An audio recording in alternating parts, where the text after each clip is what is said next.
Luke 23. And the entire assembly of them, having risen up, led him to Pilate, and began to accuse him, saying, We found this one perverting the nation, and forbidding to pay tax to Caesar, saying that he himself is Messiah, a sovereign. Then Pilate asked him, saying, Are you the sovereign of the Yehudim? And answering him, he said, You say it. And Pilate said to the chief priests and the crowd, I find no guilt in this man. But they were insisting, saying, He stirs up the people, teaching through all Yehudah, beginning from Galilee unto this place. And when Pilate heard of Galilee, he asked the man were a Galilean. And when he learned that he was under the authority of Herodes, he sent him to Herodes, who was also in Jerusalem in those days. And seeing Yeshua, Herodes rejoiced greatly.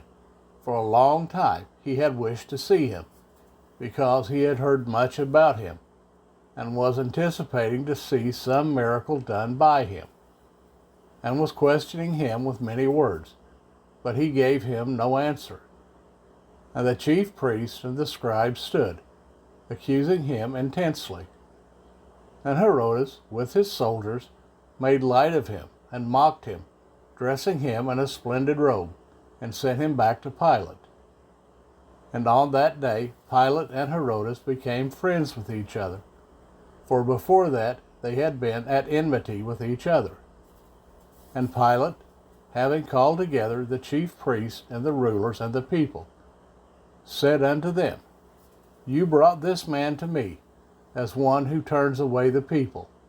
And look, I have examined him in your presence, and have found no guilt in this man regarding the charges which you make against him. And neither did Herodes, for I sent you back to him. And look, he has done none at all deserving death. Having disciplined him, then I shall release him, for he had to release one to them at the festival. And they cried out all together, saying, Away with this one, and release to us Barabbas, who had been thrown into prison for a certain uprising made in the city, and for murder. Wishing to release Yeshua, then Pilate appealed to him again. But they were calling out, saying, Impale, impale him. And he said to them the third time, Why? What evil has he done? I have found no reason for death in him. Having disciplined him, I shall release him. But with loud voices they insisted, asking for him to be impaled. And the voices of these men and of the chief priest were prevailing. And Pilate pronounced sentence that what they asked for should be done. And he released the one they asked for, who for uprising and murder had been thrown into prison. But he handed Yeshua over to their wishes. And as they led him away, they laid hold of a certain man, Shimon, a Cyrenian, who was coming from the field, and they put the stake on him, to bear it behind Yeshua. And a great number of people were following him, and women who also were mourning and lamenting him. But Yeshua, turning to them, said, Daughters of Jerusalem, do not weep for me, but weep for yourselves and your children. For look, days are coming in which they shall say, Blessed are the barren, and wombs that never bore, and the breasts which never nursed. Then they shall begin to say to the mountains, Fall on us, and to the hills, Cover us. Because if they do this to the green tree, what is going to be done to the dry tree? And two others also, evildoers, were led with him to be put to death. And when they had come to the place called Golgotha, they impaled him there, and the evildoers, one on the right and the other on the left. And Yeshua said, Father, forgive them, for they do not know what they do. And they divided his garments and cast lots. And the people were standing, looking on, and the rulers also sneering with them, saying, He saved others. Let him save himself if he is the Messiah, the chosen of Elohim.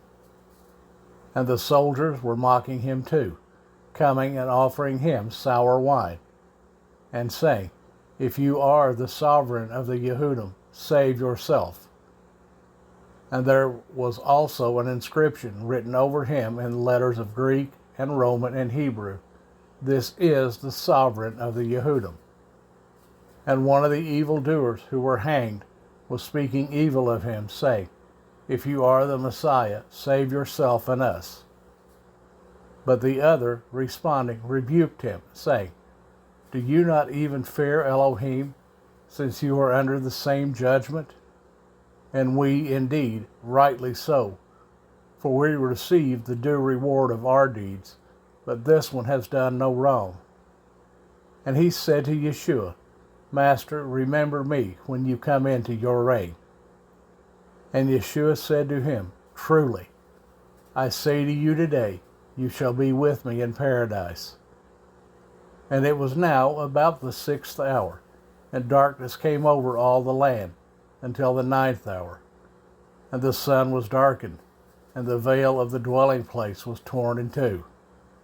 And crying out with a loud voice, Yeshua said, "Father, into your hands I commit my spirit." And having said this, he breathed his last.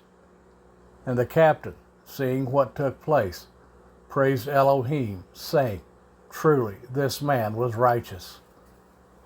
And when all the crowds who had gathered to that sight saw what took place, they beat their breasts and went away.